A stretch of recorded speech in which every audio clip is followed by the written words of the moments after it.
The broadcast is now starting. All attendees are in listen-only mode. Well, hi there, and welcome from Studio 27 in Sacramento, California, and to our other panelists from across the U.S. to today's webinar, Leveraging Human Capital Performance with ROR, sponsored by Albert James Associates and hosted by WebAttract, your end-to-end solution provider for informational webinars. Hi, I'm Mike Agron, and I'm the executive webinar producer with WebAttract, and I'll be your moderator and one of your hosts for today's session.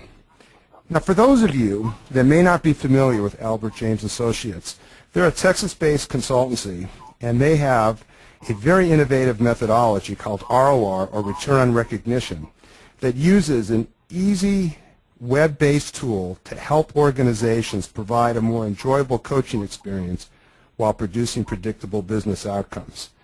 In fact, actually, if you think about it, what you see on the slide here is really the focal point of today's topic. We're going to be hearing from an esteemed panel of human capital management experts, and what they're going to do is share their experiences and lessons learned as they discuss some fresh approaches around leveraging human capital. More specifically, to answer the questions you see on the slide, and you're also going to have an opportunity at the end of the panel discussion to have your questions answered, and I'll tell you how we're going to do that in just a moment. We're really thrilled that we have 36 states represented and over 225 people have registered for today's session. And as you can see, there's a wide diversity of industries that are represented. But we're confident, regardless of your industry segment or role, as an executive HR professional, you're going to find value in today's webinar. And what I want you to know is that we took a look at what you were interested in learning. And the basic topics of interest is what you see on the screen here. So we are going to cover everything from some of the industry trends, how to engage executives in performance reviews, something new, talk about employee motivation, and what is return on recognition, or ROR. So let's move into our thought leadership panel. We've got three real experts in this particular field. The first is Albert Goodman, and Al's got over 25 years of global corporate experience, and he's worked for many, many name brand companies such as FMC Technology, TRW, and Heister Yale Lift Trucks, where he's had executive positions while developing both an expertise and a passion for maximizing human resource development. He's now taken his collective experiences and he's created this very innovative methodology called ROR, or Return on Recognition. Joining Al on the panel is Susan Gatton. She's the founder of SC Gatton & Associates. She's got over 20 years of experience in executive development with Fortune 500 companies, both globally and in the U.S. Susan's worked extensively with leaders to establish an executive presence to help them develop in-depth influence skills to grow and evolve along with their senior management responsibilities. And finishing out the panel is Craig Forshag, a very, very knowledgeable HR professional who's got over 30 years' experience that's balanced between operational and staff HR assignments. He's also been an HR executive as the VP for both the second largest dairy group of companies and for one of the largest non-union trucking companies in the U.S. Welcome to the webinar, Albert, Susan, and Craig. And now I want to bring Albert up to start the introduction and to set the stage. Why don't you tell us what you hope folks are going to get out of today, and then let's talk a little bit about some of the industry trends and challenges and what is ROR. Thank you, Mike. I really want to thank all the participants for joining us today. Special thanks to Craig and Susan joining me on the panel. And I also want to thank Brad Harrison, the gentleman that is the software engineer that did all the coding for the Return on Recognition website. One of the questions that I saw continuously by the participants today is just what is this Return on Recognition? What is ROR? And from the get-go, I just want to say it's a web-based coaching tool for an employee to work on a key objective or competency and receive positive, constructive feedback from their boss. The framework is one that's also designed to accommodate a coach. And in addition, it's an excellent onboarding tool for a new hire or an employee that was recently promoted to a new job. So the key features for this return on recognition web-based program. It's technology-driven. It bundles voicemail, email, a web-based diary, has a focus working on a key objective or a goal, and all in real time. Somebody could be working for the next 3 months or 6 months. It also has the feature of self-tracking, but the biggest key is the individual employee is linked up and connected, getting feedback from the boss. Let me turn to this issue about industry trends. And when I see that bullet point, I start thinking about the folks in the real estate market that when you're buying your first house always tell you location, location, location. I'm sure if we were to take a survey with the human resources professionals on this phone call, they would tell us the one word is development, development, development. And it gets a little bit more challenging in this economy when we're trying to go ahead and develop people and we haven't been able to hire. This economy has been quite unstable for both of us, for all of us. So we really haven't been able to go ahead and add to our existing workforce. In that kind of an environment, developing bench strength is critical for every company. And I like sports teams analogies. We've been watching a lot of football recently, college and pro, and when one of the players gets hurt, they have an immediate backup. When we're doing our succession planning, we are looking at our high potentials and our emerging talent, and those companies that have processes and plans in place to facilitate that knowledge and getting people up and running, they're the ones that are going to win in the marketplace. So Al, what's the purpose of ROR, or return on recognition? Mike, I have 25 years in human resources, as you said. What we didn't share with the audience is prior to that, for 4 years, I was a social worker and did counseling. And I've always had a passion on the area of connecting with people and really helping them to get motivated. And as I've looked around in the workplace, I've seen that the credo in U.S. culture is no news is good news, keep on trucking. There's a real void I've found and experienced that people just are not getting very much feedback. So as I reflected and thought about that, I know for myself, for example, when my boss or managers have acknowledged a great work product, I've always felt good.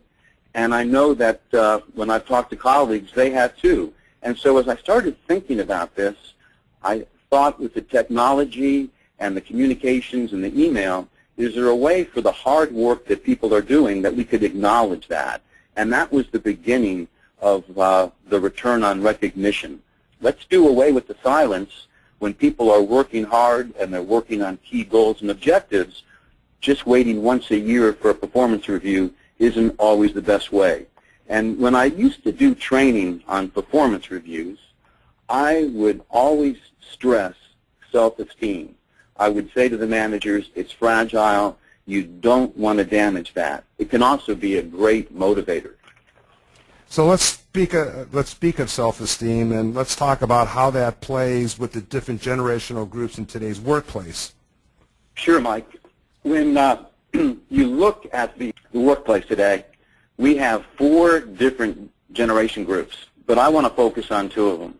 The baby boomers that are categorized, those are the folks born between 1946 and 64, we're categorized as a group that we put our nose to the grindstone, get the work done. We don't really need a whole lot of feedback. This millennium group, the ones that were born 78 and after, they're categorized as seeking new challenges on an ongoing basis, and they have a desire for more feedback. This links up rather nicely with this web-based tool. But here are the challenges. We've got the baby boomers that roughly represent more than 35% in the workforce. And they are starting to retire. They're going to continue doing that. How are we going to transfer that knowledge? And then eventually the economy is going to get better. So in addition to replacing the baby boomers, we're going to have to bring on all these new hires. How are we going to get them efficiently engaged on board, integrated into their organizations? The companies that are going to win in the marketplace are going to be those that have processes in effect right now to handle this challenge. You know, I mentioned at the top of the webinar that we were going to ask for a show of hands. I think now would be a good time to see a show of hands for how many of those in the audience are really grappling with the issues of the dynamic and changing workforce. Should we do that? Sure, that sounds good, Mike. All right, so folks, if you'll go to your control panel and you'll see a little green arrow with a hand, here's the question. How many of you are experiencing an issue of transferring the knowledge base from baby boomers to the next group taking place in your organization? If that's true for you, go ahead and raise your hand, and then we'll count how many of you said that, and we'll share the results. It looks like we have 34% of you in the audience agreed with that. So Al, how does that align with your thoughts? Well, I think that definitely shows us that this is an issue that we're all dealing with within our companies. But what I would like to do, if we could, is identify what this ROR program, how it links up with some of the literature and books on this whole area. And I believe if you go ahead and you refer to the Gallup organization, with their 20-year research identifying core characteristics of great managers, it's very, very relevant to our discussion. Marcus Buckingham and Kurt Kaufman wrote this book, First Break All the Rules, What the World's Greatest Managers Do Differently. And I've observed their findings myself during my career. They've identified 4 common characteristics of great managers. And certainly each manager is going to have their own style. But what they identified out of these 4 characteristics, the first one being simplicity. The managers don't want bureaucratic, complicated performance appraisal processes. What they really want is a simple routine. Second, frequent interaction. There's going to certainly be, with the other panelists, discussions about performance reviews and having good feedback. But if we're only relying on once a year to communicate to our employees, we're really losing out. We're not really motivating our people. So frequent interaction. And these authors talk, at a minimum, our supervisors should be talking with their people on a quarterly basis, as opposed to dropping a bombshell at the end of the year, surprise, surprise. The third area is a focus on the future. In real time, what are you going to be doing in the fourth quarter? Mike, I was just talking with the general manager that shared with me that everything was going great for their plan, and then all of a sudden some of the sales ended up moving out to next year. So right now in fourth quarter, he has to make up for that shortfall. His folks, I'm sure, are all in the sales area. They're focused on how they're going to bring revenue right now in the next 3 months to make their year. The fourth is self-tracking. And here we're talking about an employee taking ownership for their performance.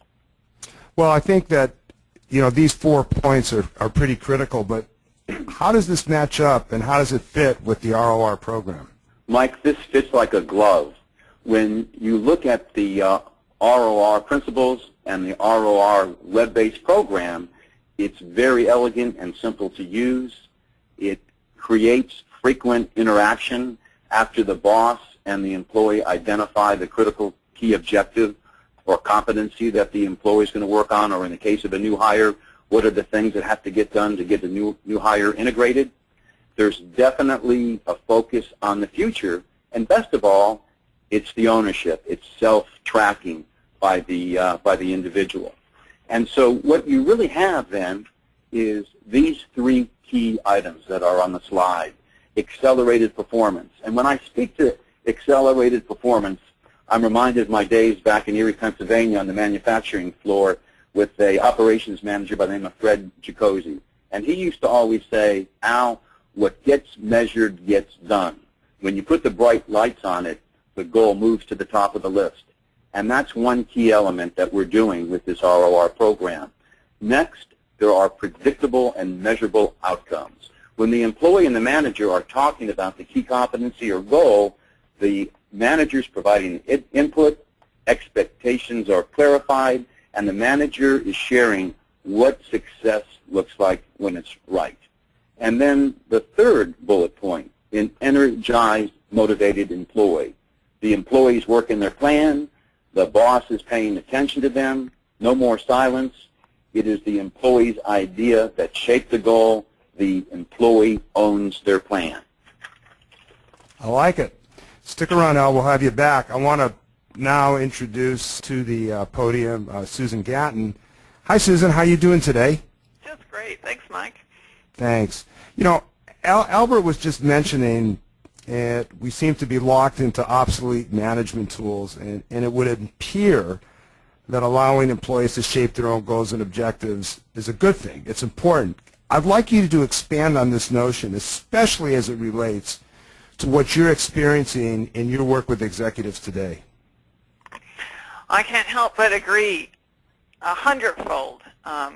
What we're seeing is that the pace is so quick and that shaping those goals and those objectives are so critically important that sometimes managers will fall by the wayside and just tell the employees what they want to have done and how they want to have it done. And the bad news about that is when goals and objectives are given to an individual, you may or may not get results. And oftentimes obstacles surface that employees may get around or may not. Versus with the system that Al is talking about, you're going to get commitment. And that's what it's all about. That's where you get the buy-in. That's where you get the change for the right reasons. It's long-term change, and any obstacles that surface are dealt with. So, question I've always had that I've always been curious about with what you're saying is, I mean, how do you engage an executive to really care? I mean, really care about the performance review, and as you answer that, what are some of the things that work and perhaps some of the best practices you can share? Well, executives can be tough on this subject. One of the best tools that I found is that executives, to get them to care, it's really important for them to experience themselves a good review. You know, even those at the top of the shop appreciate hearing how their performance is being perceived and how they could develop. Plus, this gives them a good model for how to do an effective performance review with their direct reports. Now, when we look at best practices, I have 3 in mind. One is to share the facts as well as your thought processes for connecting all the pieces. You know, many times managers will jump to their conclusions and just share a few facts, and often this can create quite a breeding ground for conflict and disenchantment. Another thought is to be fair and objective. We know that. But at the same time, keep in mind that this doesn't mean that the manager is restricted to only quantitative statements. You know, the manager's feelings, his or her opinions and judgments are a part of the appraisal process. People want to know their boss's opinions. They want to know how they're doing and what their future looks like. So this leads to my 3rd point. Have the courage to tell it like it is. You know, surface the sensitive issues and share opposing viewpoints. And the key is to do this without getting caught in emotions and without shutting down communications. Well, you know, that kind of leads to a little bit of the discussion that Al talked on some of the different generation groups. So what do you see as some of the differences that make up the diversity of today's workforce, maybe defining some of the challenges between the baby boomers and the millennials that he spoke about? I'd love to hear your position on that, too. The baby boomers, from my perspective, you know, they value personal growth, youthfulness, equality, ambition, and collaboration. You know, they expect hard work to be rewarded. They want to know how to climb the corporate ladder, and they will challenge authority. So in a performance review, it's really important for them to know what are the next steps in their career, and today that can be a challenge because many of our organizations are flat. And the other thought is that they will challenge authority. So if they hear something they don't like in a performance review, they'll ask about it. With the millennials, they value confidence, optimism, community-mindedness, and innovativeness. You know, they're so technically savvy. They look for continuous change and rapid career growth. They respect competency versus titles. And that's real important to them. They respect people that are really good at what they do. They're loyal to their peers, and they stay in touch with social networking. So they use the latest technology all the time. They want it fast, and they want it online. And that's exactly what ROR does. Makes perfect sense. Let's move to you, Craig. Hi, Craig. How are you doing today? Fine, Mike. Well, good to have you here. You know, let's continue on this thread of generational differences. I'd like to ask you, as a coach, what are some of the best coaching practices you found that really works for ensuring that employees are able to set their own goals, but more importantly, sustain their interest in attaining them? Well, Mike, there are a number of things. First is, up front, there has to be very detailed discussion about where we're headed. Very often, an employee or somebody who's being coached and their manager or the external coach will go down different tracks without realizing it. One of the key parts of ROR is up front there needs to be a detailed discussion about what goals we're wanting to work toward and what are the outcomes going to look like. What objectively am I going to see? Al's comment about 5 minutes ago about what gets measured gets done is really very important to ROR and having an effective coaching process and performance appraisal process. Lastly, Mike, that whole process of going through that detailed discussion up front gives a very clear message to the employee or the person being coached that the person, the manager, does care. And like Susan said, that is most important because the Gen Xers value people who care a lot and express that social loyalty. Makes sense. So what are some other ways that you would improve employee motivation and recognition? Well, there's a number of things. One is basically who you end up selecting for the position becomes very, very important. It's very important up front that the employee has a clear expectation of the progress that he or she should have. One of the things that I often see, Mike, is that an employee will have some unrealistic expectations of what their progress should be. Above all else, to have a good coaching relationship or to have a good employee relationship with one's employee, it is very important that expectations, outcomes are clearly set up front. Okay. Well, I want to move the discussion to the importance of self-tracking and assessment.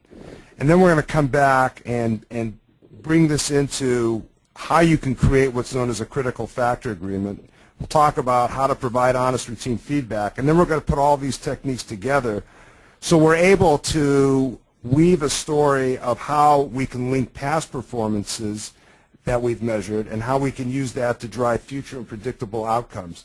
So, Albert, I'd like you to come back and spend a moment with us and talk to us about what is a critical factor agreement, why is it important? Thank you, Mike. Well, let's go back to an earlier comment that I had made with the good work with Gallup and Buckingham and Kaufman about keeping it simple. In the same way that they talk about that managers really have a desire to have things very clear and orderly, the critical factor agreement matches up quite nicely with that. And what's exciting about this process is that the employee is going to be working on a very, very clear objective or working on a key competency. If an employee were working on a critical competency where the manager and the employee had a face-to-face meeting, or it was the coach meeting with the employee after reviewing perhaps 360 results, together they would identify the critical behaviors that we want this employee to work on. The employee is then given the task of putting together online a critical factor agreement. There's communication going back and forth with this web-based program. Now, here I think is something that's really innovative because I was just talking with a younger manager, and so often two people might be engaged in talking, and you walk out of the room, and maybe you have a question, maybe you don't really know and understand everything that was said in that conversation, or just you feel that you just don't want to go back and talk about that with your boss. The ROR program has a safety net. What we've gone ahead and included is a 2-minute voicemail, and we train the manager in that 2-minute drill to convey what do we want here? What would the performance look like when it's right? Like a golf coach that would be modeling the swing, or a tennis coach how to go ahead and do a serve, the manager would articulate what success looks like. And I know from my experience, especially as I've been working with the more senior managers, they're never bashful about sharing exactly what success looks like. And in fact, they usually have some good ideas on that. And maybe we could take a look at a simple example, going back to a competency or after a 360. So this is an example of the online 360 agreement. It's simple, it's elegant in its simplicity, but it's very, very focused on what we want the employee to work on. And in this example, we're talking about a manager who had just received 360 results, and there might have been other areas to work on, but the manager and his boss identified the heaviest, the key things that need to get worked on in the next 6 months, next 90 days, are these kind of behaviors. And the employee then would have gone ahead online and would have put down, demonstrate better listening skills. Number 2, creating an environment where the managers on the team can feel more comfortable soliciting ideas. And also recognizing good performance. And I probably have seen this too often in my career in this electronic age, where there's that knee-jerk reaction of critical emails or voicemails when people get upset. So this would be an example of how that would work. The supervisor, or in this case the employee, would put this together initially. The manager could go online and give comments, and then once it's finalized, that would be the game plan for a competency. And again, to make it very simple, we're looking at a key competency. But this same framework could go ahead and work on a key objective. We mentioned earlier in the fourth quarter with the sales being down in that example. Certainly, to go ahead and make up for that shortfall, there'd be key activities that would be needed, key accounts to get to make sure we're bringing revenue into that business. And that's another example where this would match up. And then the third certainly would be on the onboarding tool, especially with those millenniums and the supervisors being so busy. I've seen it in some of our beta testing where we've gone ahead and we've put a lot more content under the critical factor agreement, not quite a job description, but certainly key elements of the job description. And then the new employee can be in contact and be connected with their supervisor on their progress and get in real-time feedback from the boss. I think this gives a nice overview, Mike. Yeah, I do too, and I can't help but think about the ideal timing, the perfect storm with the millennials who really embrace technology. As we both know, we have grown children, to see how they use it. This really makes a lot of sense. And so to that, Craig and Susan, I'd like you guys to jump in and join the conversation. How would you see using a tool such as this critical factor agreement in helping the process? Craig, would you like to go first? Sure, Mike. There's a couple of things that immediately come to mind.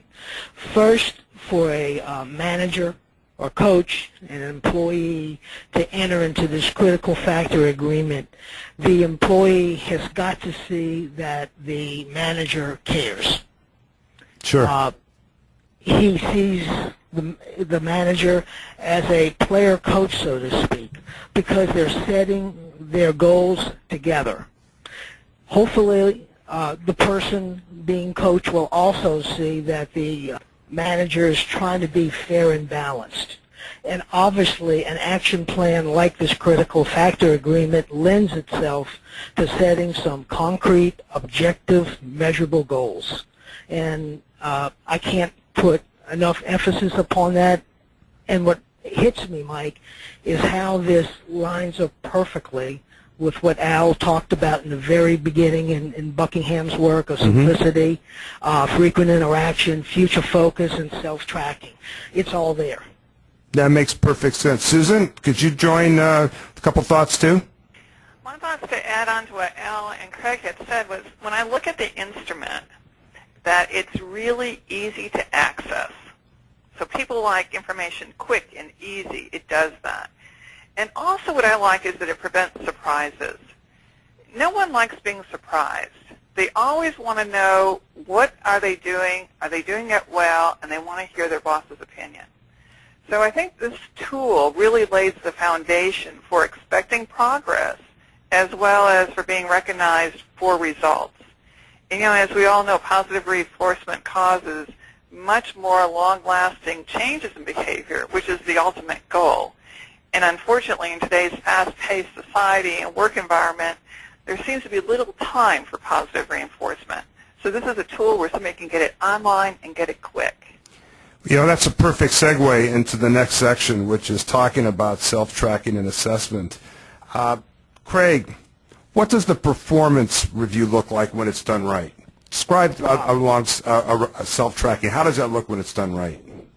Well, first, Mike, without putting my tongue too much in my cheek, that's a very infrequently attained goal.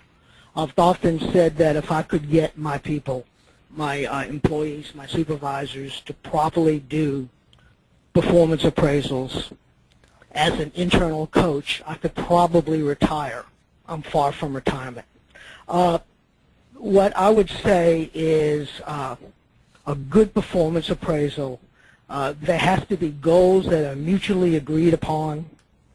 There's got to be consistent feedback that doesn't just happen once a year, but it happens frequently, weekly, bi-weekly. As Susan has indicated, there are no surprises. And this is one of the advantages, I think, of ROR. There's got to be an infrastructure after the performance appraisal setting is done that allows the supervisor or the internal coach to follow up and to make sure we're on track. Mike, look at it this way. If I'm going to run a 10K race and I just go out the day before the 10K race, I'm going to have a hard time being a good performer. Sure. Same thing with the performance appraisal. There should be no surprises. The employee's got to be actively involved. He or she has got to know what their goals are, and they need to be measurable so we can make mid-course corrections if necessary. So let's move into some of the assessment. And Susan, how do you provide clarity in communicating the goals for one to self-track and assess their progress? What are some of the key things you look for? Well, first of all, the goals need to be behavior-based. And when we talk about behavior-based goals, it's really helpful if there are examples that are provided to clearly illustrate what we're looking for in the way of what kind of behavior, what does it look like, what does it smell like, what does it taste like. Oftentimes you might hear a manager say, well, I'll know it when I see it. Well, that doesn't help. What is it that you want to know? What is the behavior? That's point number one. Number two, I would say stay away from absolutes rather, like always and never. On rare occasion will something happen 100% of the time, or on the other hand, be totally eliminated. You want goals that are realistic and attainable. And finally, check interpretations of what needs to be done and how the progress will be measured. And make sure both individuals are on the same page when it comes to that. Metrics is very important. People like to hit targets. They just need to know what the target is. Well, that's my thought. How do you define honest and routine feedback, Craig? Let's start with you on that.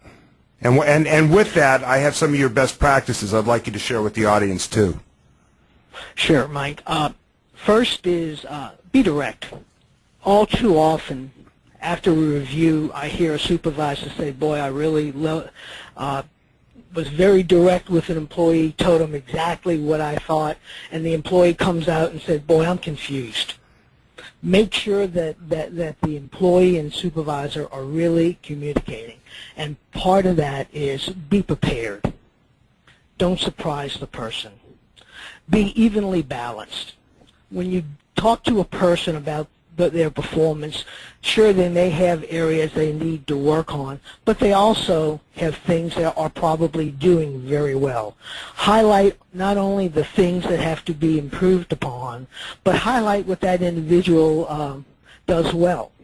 Be open. Be curious. Ask a lot of why questions. As Susan indicated, avoid the always kind of comment or never kind of comment. People are almost never always one way or the other. So be honest, be direct, be evenly balanced, and generally curious. Ask questions.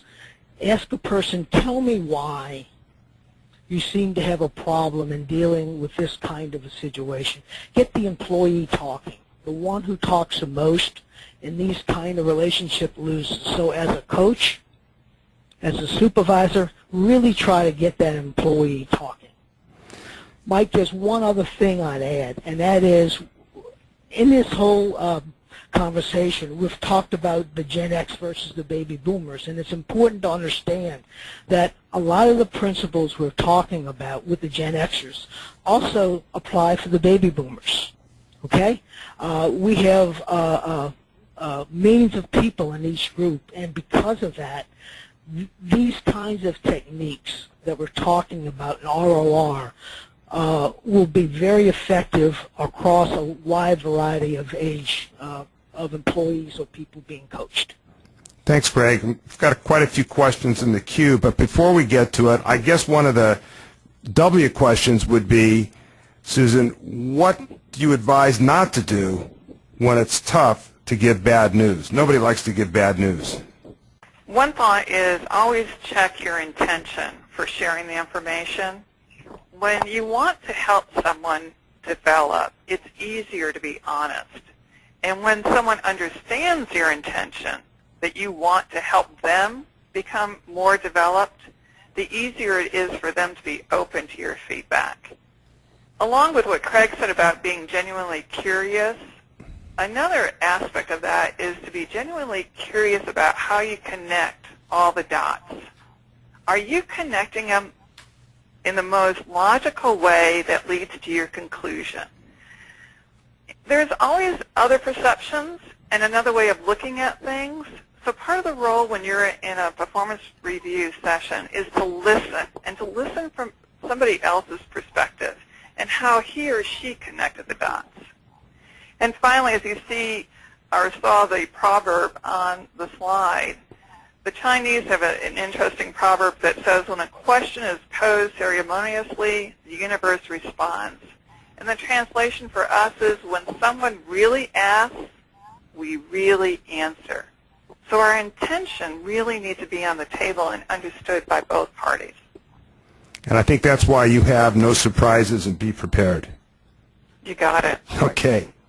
Well, we've covered a lot of ground, and we're going to get to the questions in just a moment. But, Al, I'd like to invite you back to put together, or put it all together, everything we've talked about and kind of summarize where we're at, and then we're going to start taking some questions. Thank you, Mike.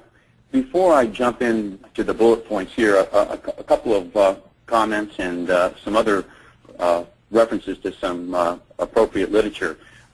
When I was talking about the ROR program and the mindset for creating this program, I had the good fortune about 10 years ago, I'm dating myself, but I went to University of Michigan's advanced HR program, and I networked with some people at GE. And from there, I was fortunate to have a dinner with Ram Charan in Dallas. And we were talking about his book, What Your CEO Wants You to Know. And from there, we talked about that white-collar employee and how in that whole area, that space, there is such untapped potential, and that there was so much more that could be done to increase productivity and engage employees. And how are we going to go ahead and get employees really focused on relevant business goals? I actually started writing an article about that, and from there, that moved to the model.